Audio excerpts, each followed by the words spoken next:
Hey everyone, welcome. So I am here. Sorry for the delay.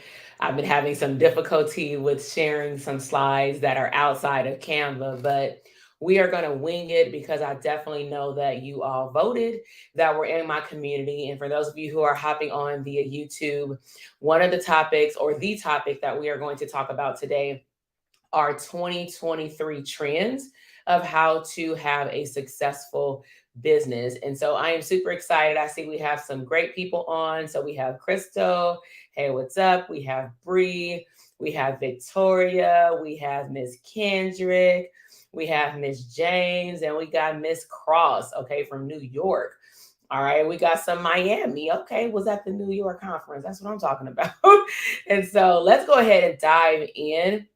And so I will be transitioning my screen, and the formatting doesn't look the way that I like it to look, but nevertheless, I just want to get y'all these nuggets. And so put a one in the comment box if you have your pen and paper ready, because you know that I like to give notes. Okay, so let me give some context as you are getting your sheets of paper and notes. Okay, I had the Elite Coaching Graduation Mastermind for our therapists that have been with us. Majority of them have been with us actually for 2 years, plus Dope Therapist Academy, plus just connecting with me on Instagram. And then there are a smaller group of clinicians in the program that this was their first year in the mastermind. But again, we were connected via Instagram, the internet, and or live events.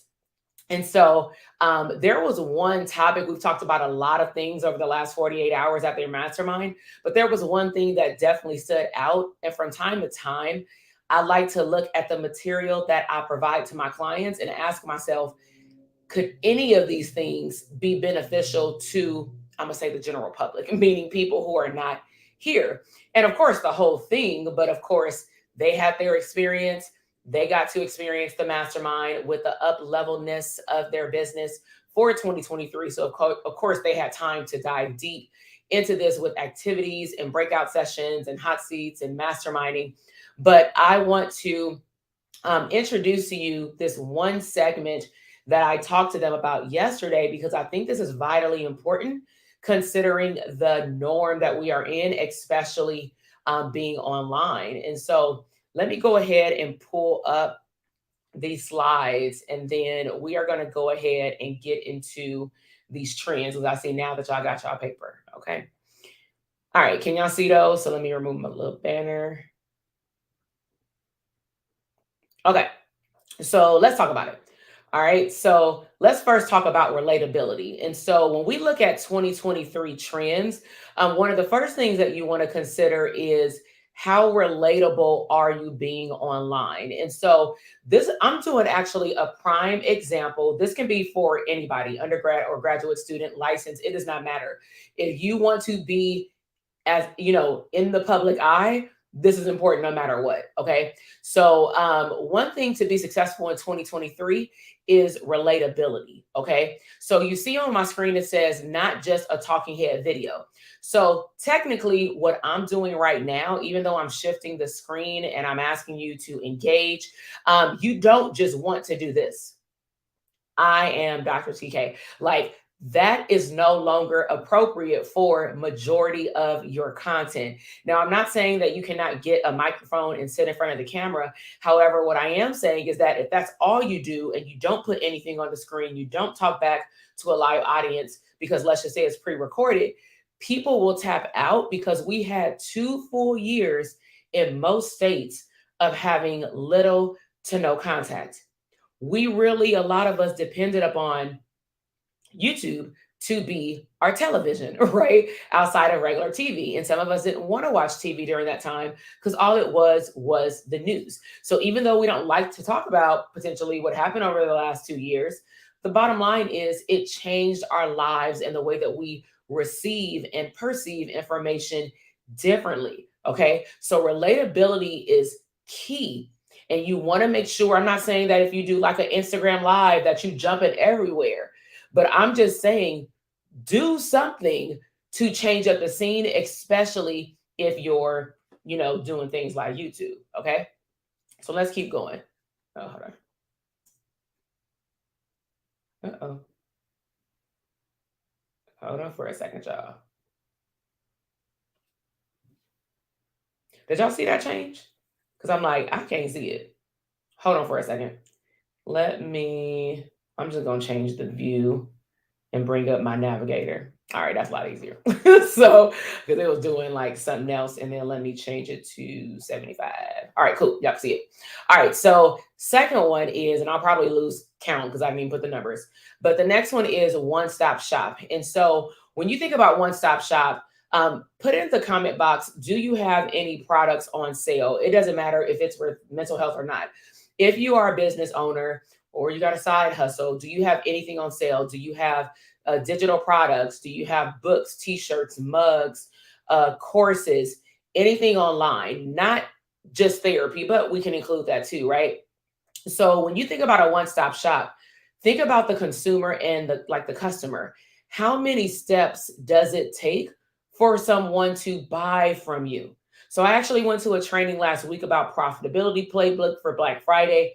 And one of the things that they were talking about is like your checkout page. So how many steps on your checkout page does it take for them to get their mug? If somebody's signing up for mental health services, do they have to go to your website and then it clicks the link to your Instagram? And then when they go to your Instagram, you say, click the link in my bio. And then when they click the link in your bio, then it goes to a website and then they got to find the damn button for your consultation calendar. But then when they hit your consultation calendar, it says, oh no, you can't view my schedule because you got to email me for my availability. Then you got to wait on my response about my availability to even see if I'm the right fit. I mean, damn, like that's about 8 to 9 stops. Who wants to do that? Especially people who are coming in for services and they're wanting a problem to be solved. They need the problem to be solved. And so if you're creating a bigger problem for them, you're actually not the best provider or coach for them, right? So yes, that is a lot. And that's why in our community, we tell one another, hey, go through your website, go through your funnels if you're creating digital products, go through your operating system, SOPs for a client going through your consultation system. You should be a mock person, a customer, a client before you send someone through it. Prime example, we just opened up the doors for the Therapists Deserve Abundance Conference.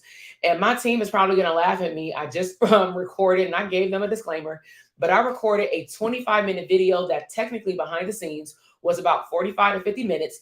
And I ran through the sales process for somebody to get a seat for the conference, and there was a glitch. I didn't get like a confirmation email for one of the things that I signed up for like a mock sales process.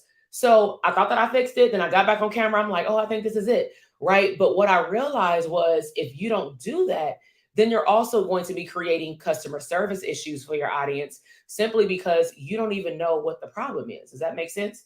Right? So yes, streamline. Okay. All right. So let's keep going.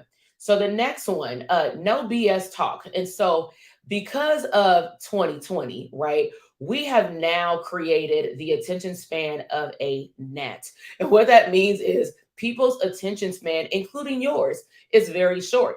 I've learned even on live YouTube videos, I'm not about to sit here and give every single person in the comment box a shout out for 5 minutes because people who watch this on a replay just want to get in and get out. Let me just take notes. Let me go home, right? So when you're presenting something to someone, whether it's live, Instagram live, TikTok live, whether you are hosting a workshop, whether you're hosting a webinar, a masterclass, whatever you would like to call it, bottom line is get straight to the damn point. If you told them they were showing up to the top 3 things, give them the top 3 things. If you need them to stay to the end, tell them in the beginning, hey, I'm about to give you these top 3 things, but I want you to stay until the end so I can give you a bonus. Like, let them know. We told our students, this is something that I love to be transparent about.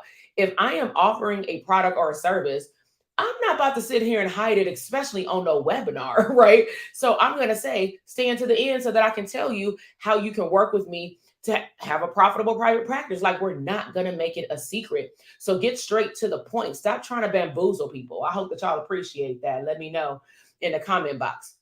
Next one, let's talk about getting paid. More than ever, the online resources that we have that we can utilize for free is paying creators to create. So YouTube clearly is a platform which you have to meet certain requirements, and then you can become monetizable, right? But if you're on Instagram, let's just say if you don't have a YouTube channel, or for myself, my channel is not of yet monetizable because I create a lot of content, but it was more on Instagram initially, right? So I'm halfway to my goal, right? I'm appreciative of going live and people watching my recorded videos, but it's not going to stop me from making content. However, Instagram has paid me money to post reels. But one thing I want to be very clear on is make sure that you're creating something of value. For example, I like to dance. That's my flow. I don't dance to be a trending dancer. I'm not no backup dancer for Janet Jackson, right? At the concert for Usher. But I like to dance because it increases my frequency. Do I dance every day? Absolutely not. However, if you go back and watch my dancing videos, every video has a message, period, point blank. It is either something on the screen and or something in the copy. But some people may just see my video and be like, girl, you got me wanting to dance. That's good. I mean, I also did my job because I want you to live abundantly. But please don't just go with the trends. Okay, if you want to get paid on platforms, make sure that you're adding value, and make sure that you're adding value to your ideal customer or client. Okay, so next one is, are you a brand or an influencer? This is really key when it comes down to looking at how you're showing up now and also how you're showing up in 2023. So let's talk about the difference, because this is one of the things that I brought up to my mastermind students. And most people use these words interchangeably, not recognizing that there is a difference. So when you look at the word brand, a brand, I am a personal brand. Even though, you know, my company name is Branding for Abundance, I am more known for being Dr. TK.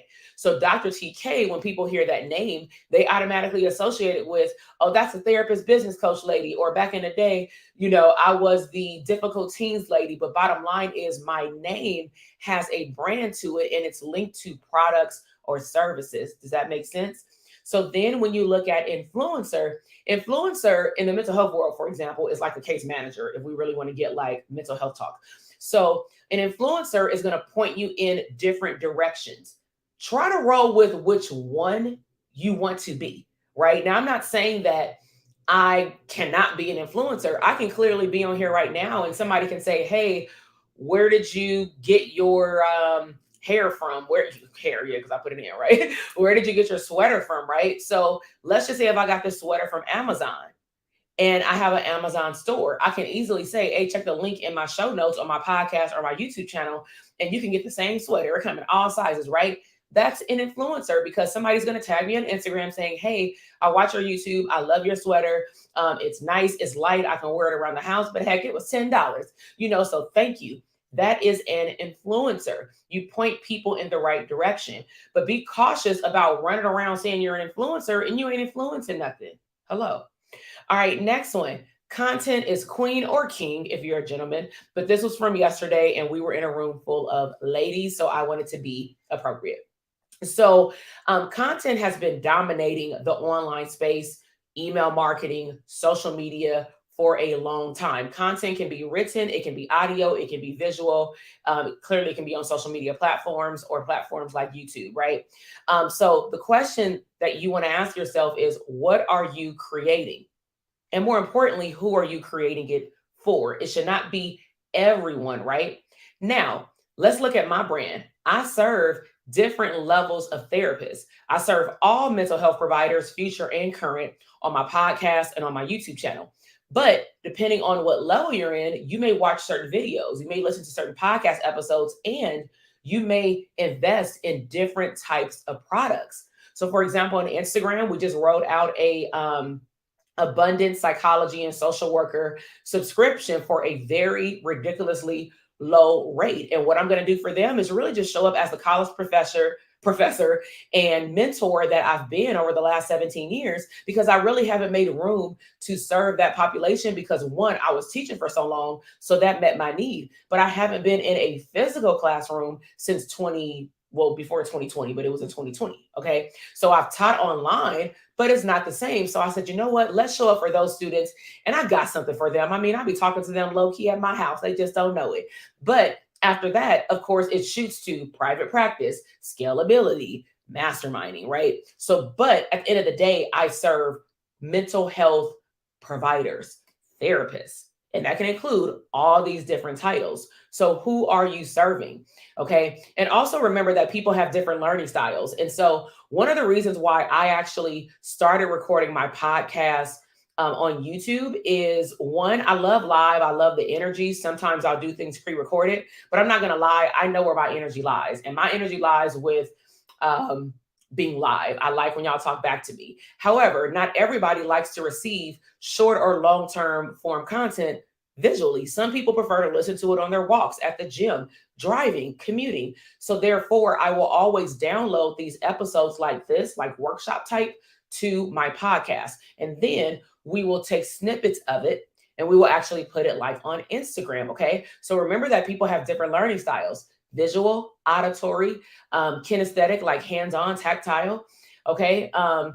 So make sure that you're catering to different people's learning styles. And as I mentioned, repurpose your content. Stop feeling like you have to create a different form of content for every single platform. First of all, I would say choose your main platform and then decide how you're going to divvy up and cut up that information. So we did this for the whole year, where in the beginning of the year, especially, I was going live a lot, right? And so when I was going live a lot on YouTube, my team would download the video, download the audio. We would upload the whole audio to the podcast. And I would even do a disclaimer saying, hey, my microphone may sound a little funny because it's on the internet, not on GarageBand, right? But then we would also dissect it and take out certain points to put it on Instagram or on TikTok. And now we're going to be doing it for YouTube Shorts. And so that is repurposing. Okay. Repurposing. All right. So put an R in the comment box if you down and learn how to repurpose. All right. So, sorry, that's a repeatable one.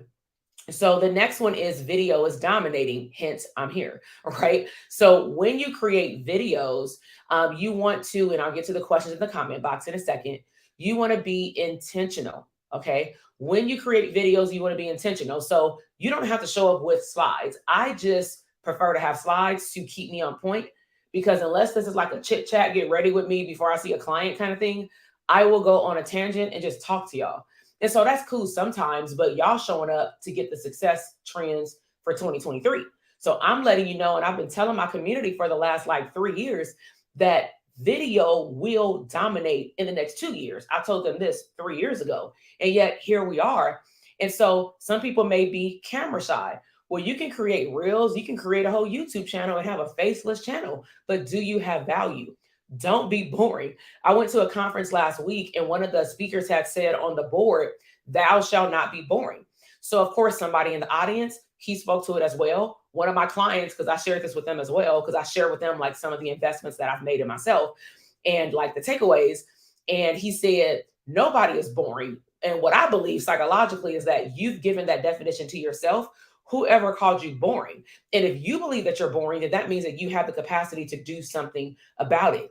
Make yourself more fun. You don't have to dance, but figure out what your audience wants from you and figure out a way to grasp their attention.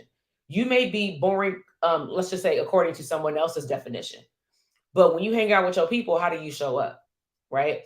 So I believe that everybody has a message, but everybody's message is delivered differently.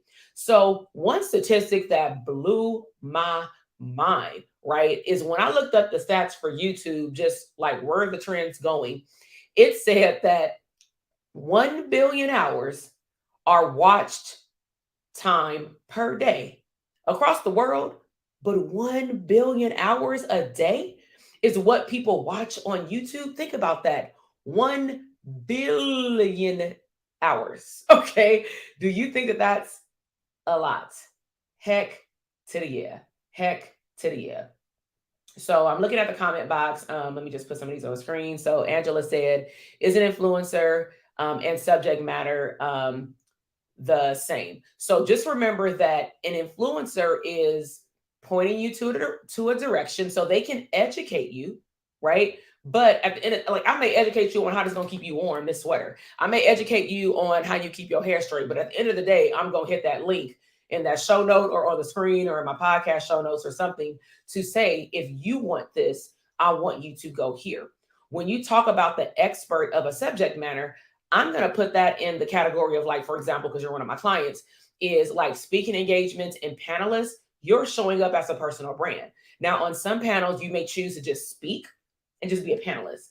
But odds are somebody's going to say, how do I find you? What do you have? What services do you offer, Angela? And then what are you going to say? Oh, click the link in my bio. Come to my vendor table. You're showing up as a personal brand. Does that make sense?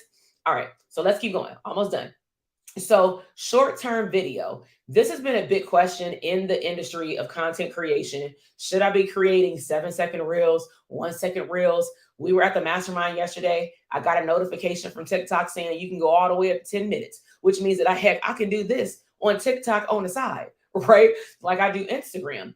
But I believe that you should have a mixture of both. It really depends on your audience. So prime example, podcasting is one of the best ways. I'm not telling you to go host a podcast, but podcasting is one of the best ways for auditory learners who like to consume information in more long form content. Podcast is one of the best platforms to do so because I can literally I'm looking at my mic. I can have a conversation with that person for like 2 hours, right? Now, if somebody can do the same thing on YouTube, I've seen it. I've done it. I've done boot camps and people have not left. So I think it depends on the subject. Are you talking to your ideal client and are you adding value? And what is your energy, video versus audio, right? But bottom line is short-term video, short-term content is on the rise. As I mentioned earlier, YouTube Shorts, right? So my suggestion is to select a platform. And like I mentioned earlier, repurpose it for other platforms. That way you can record a longer video and then work with a video editor and potentially somebody in marketing, if you don't know what to do, to break it up into smaller pieces to be applicable for those platforms, okay? Now, this is a really huge one because this was something that I believed a lot of people did, but low-key didn't say it. It just kind of happened. I am one of those people. So all of my programs are, I'm going to say diverse in terms of we have a lot of Black, brown, and multiracial individuals in our program, but we also have just specific races, like straight up in our program, okay, throughout the last like 5 years, okay? But what tends to happen due to social psychology is that people are attracted to who they are, how relatable the other person or the group can be, and how comfortable they feel. So what tends to happen by default, if you've ever taken a cultural diversity class, if you walk into a place that you don't know nobody, you're going to go toward either the conversation that seems more like your flow, or honestly, let's just cut it dry, you're gonna go to the people that look like you. Am I lying? Right? So let's talk about diversity. Do you serve an inclusive group?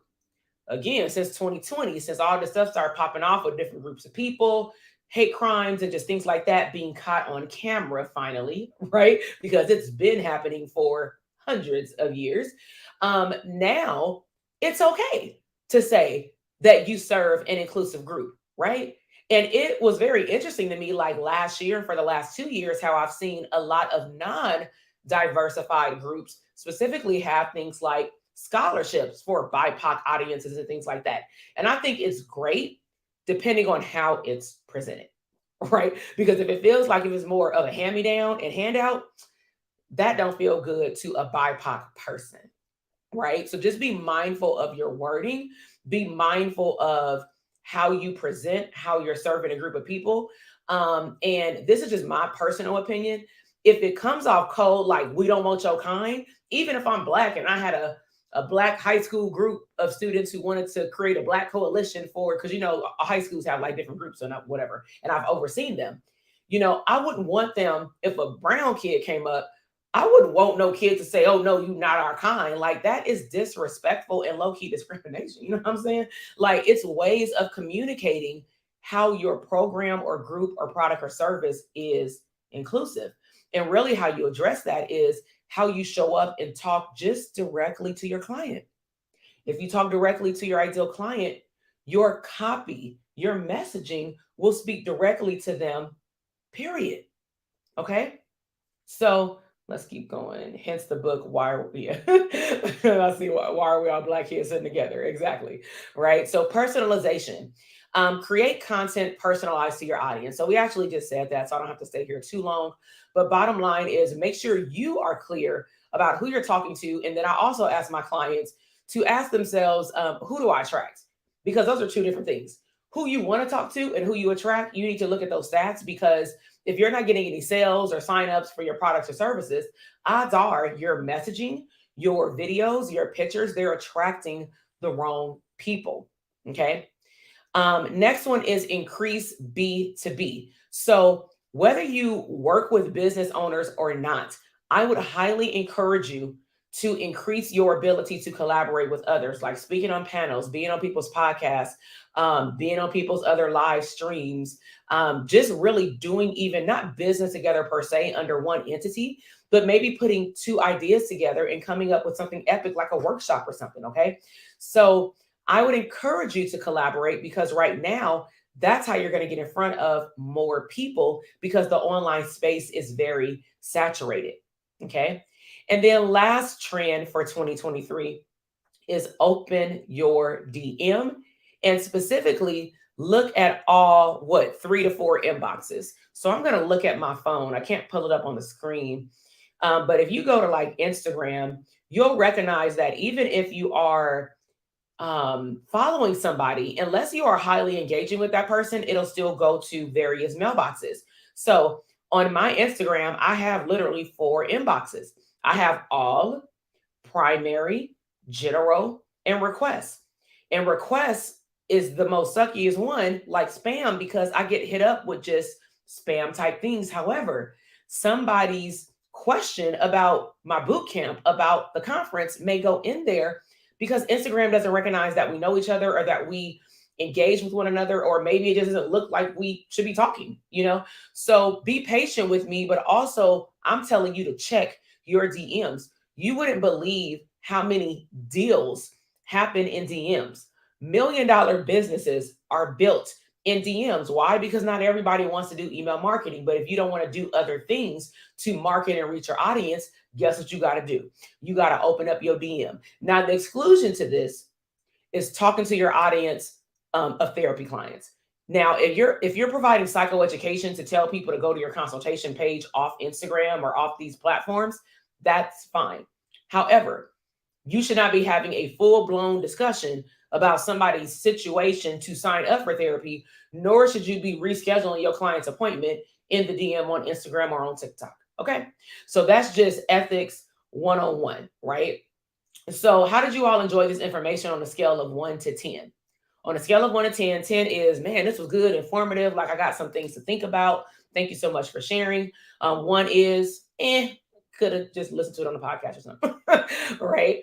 I don't know if y'all saw this as we close out. I am so proud of these ladies. So proud. Let me make it smaller.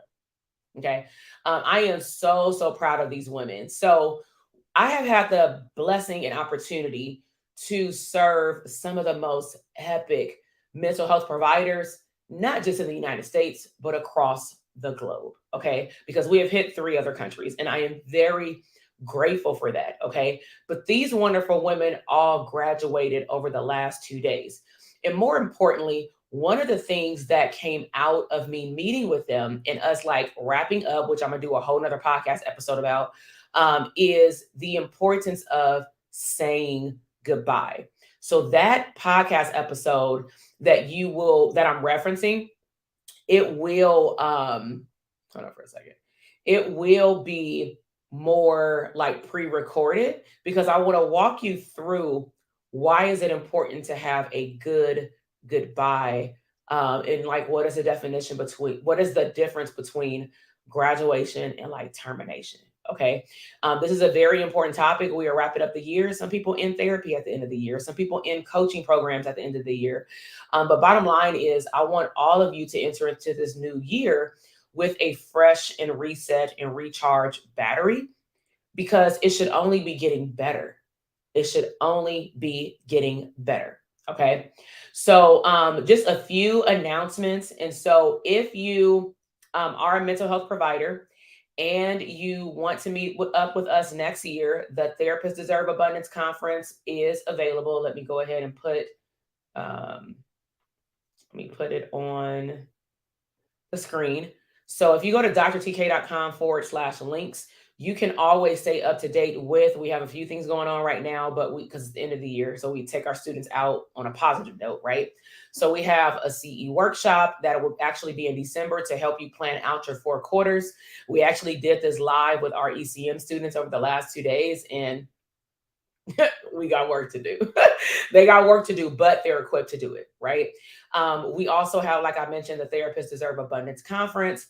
That is for individuals who by next October, as a mental health provider, you will be ready to start learning and implementing information about scaling your business, which means that you should already have a business up and running by October. So that was a question that continues to come up is, can I come if I don't have a business yet? My question to you would be, where will your business be by October? And if you will have one and you know you're going to be generating revenue, I didn't say how much, but you are all in for your business, then yes, come, because it's going to be up to 100 therapists there. We're going to meet in Las Vegas. It's going to be epically aligned fun. And you also have the opportunity when you sign up to upgrade to our membership so that you don't have to wait until October to meet with us, but you can be meeting with us once a month, and we can start slowly integrating and introducing you to not just some business mindset stuff, but also some abundant living things, because I believe in a whole life approach, not just focusing on your business. Because hands down, what I will tell y'all about our graduation yesterday is that the number one takeaway from every single student was that they said, I'm good, and that I'm walking out as a CEO. I actually focused on the becoming, which is what a lot of them didn't think they were going to get, because they were focused on strategy and SOPs and stuff. And what they realized was they can have all those things downloadable in the portal. They can have as much access to me as they have in the program. But at the end of the day, it is about who are you becoming when I'm out of sight and out of mind, but you might hear my voice. How are you executing in your business that directly impacts your personal life? So we're going to talk about things like, how do you budget, travel? I'm going to be bringing in even some of those mastermind students who have specialty expertise to help you with some of these, alongside of people who are not a therapist. We're going to talk about money. There's one thing that I'm going to start introducing to you all, is how I do my investments. I am not a financial fiduciary. I am not a trade specialist. I'm just going to be sharing what I do, right? So if you want to learn more about that, all you have to do is go to drtk.com. Will CEUs be provided? CEUs will be provided at the conference. Yes. Okay. We are working on 6 CEs. They will be given to you at the conference. The goals workshop is also CE upgradable. So the CE workshop, no coupon needed, $44. That can be for anybody. You ain't even got to be a therapist to come to that. That's the only workshop that I do every year that you don't have to be a therapist to show up, but we know that most therapists are going to be there, right? But you can invite your friends. Maybe they need to set their goals because y'all hanging out, right? You can upgrade your experience for $33. It's on the page to get the CEs. So the CEs for the goal setting class is 3 CEs because we're only meeting for 2 hours. Okay. And that workshop is really going to be hands-on. You're going to get a worksheet. I'm going to encourage people to like pull it up or print it out, because you are going to be building out your 4 quarters on the call. On the call. Okay. Now, let me be clear too. If one of your goals on there is to build out a webinar, we're not going to build out your webinar, but we are going to be talking about what gets in your way of setting up your goals and executing your goals, which means that, of course, I'm going to do breakout sessions, because sometimes it's easier to talk about who and or what stands in our way until we maybe get in front of 1 or 2 people, not like 30 plus. Okay.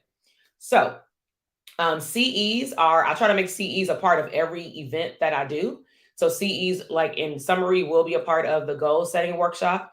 It will also be a part of the conference as well.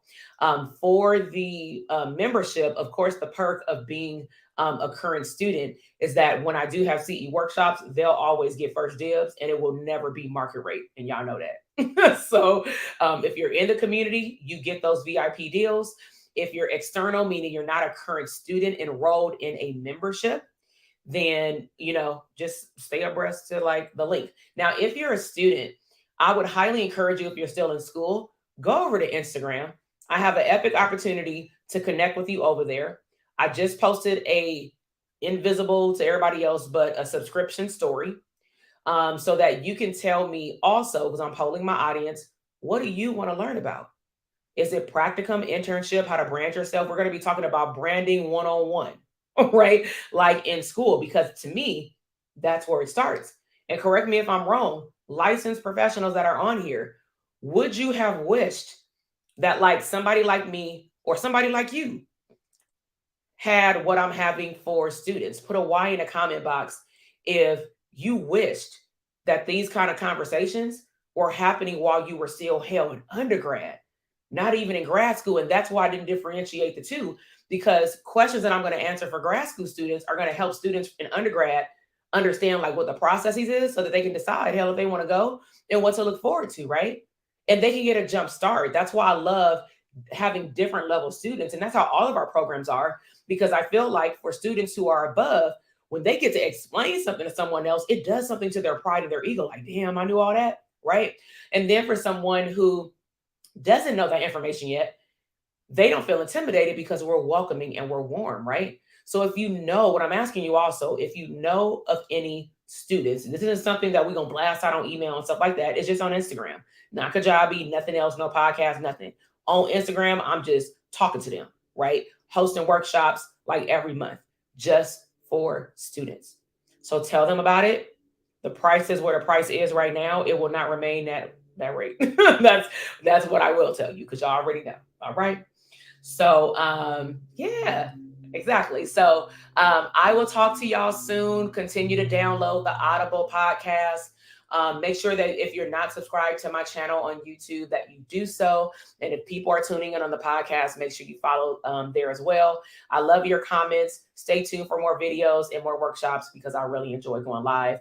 Have a beautiful and great weekend. Bye.